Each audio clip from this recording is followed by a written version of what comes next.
What if I told you the secret to revolutionizing a 90-year-old French empire was to work backwards? While everyone else sketches first, Daniel Roseberry writes obituaries, his own fashion obituaries, reviews of collection that doesn't exist yet, critiques of clothes that haven't been sewn. And that's exactly how a Texan who couldn't speak French and never learned to sew became the first American to resurrect one of fashion's most legendary and dying houses. This is the story of Schiaparelli, not the one you think you know. In 2019, Daniel Roseberry walked into Place Vendôme with zero traditional qualifications, no couture training, no French, no network. Every predecessor had failed, trapped in the golden cage of Elsa's Schiaparelli's archive, copying icons until they became ghosts of grandeur. The house was suffocating under the weight of its own history, but Roseberry asked a different question. Not what would Elsa do, but how did Elsa think?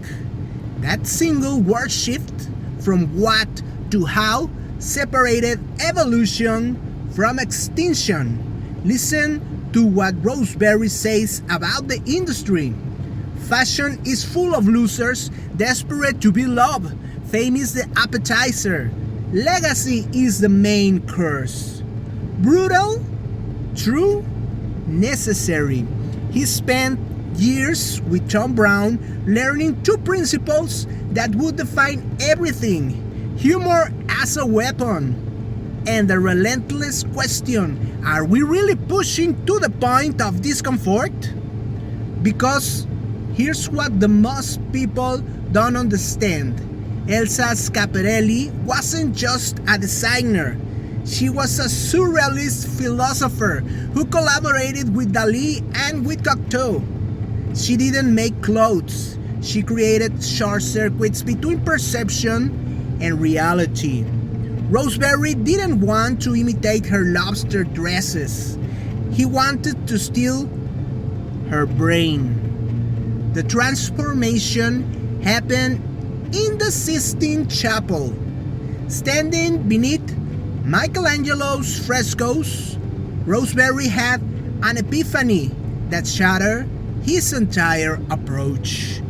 He stopped asking, "How should this look?" and started asking, "How does this feel while I'm creating it?" The result? The agony and the ecstasy. Spring-summer 2026. Demonic horns meeting celestial wings. Scorpion tails softened by floral appliques. Materials that look like oxidized metal but are actually delicate silk. Beauty and thread. Sacred and profane. The eye deceive.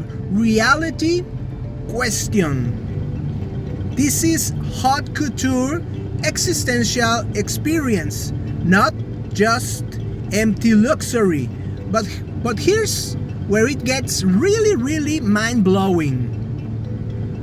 Roseberry's creative process is completely backwards. In an industry obsessed with image, he starts with words. He writes the future. Magazine reviews imagine criticism, the emotional response he really wants to trigger.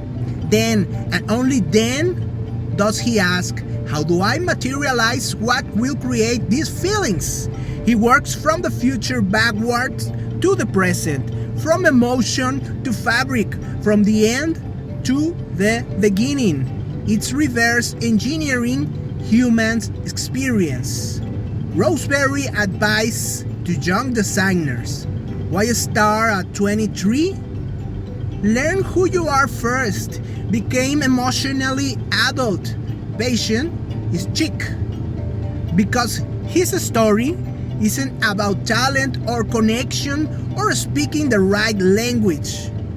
It's about understanding that limitations are liberation. That not knowing the rules means you can be trapped by them. That being an outsider gives you the only thing that matters. A completely different way of seeing. Elsa Schiaparelli once turned fashion into surrealist art.